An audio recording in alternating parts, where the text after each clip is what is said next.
ওহ, ওই তো আবার নিশ্চয়ই গাছের ভেতরে কোনো দৈত্য লুকিয়ে আছে।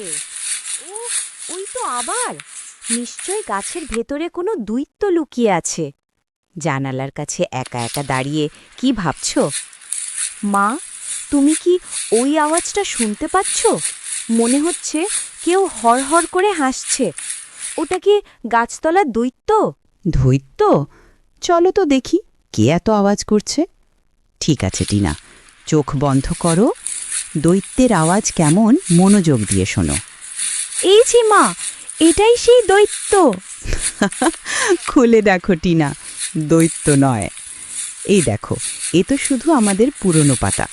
বাতাস যখন জোরে আসে তখন এই পাতাগুলো একে অপরের সাথে ঘষা খায়, তাই এমন শব্দ হয়। এ তো শুধু পাতার আওয়াজ। একদম ঠিক। গাছ আমাদের ফল দেয়, ছায়া দেয়, সে দৈত্য হয় না।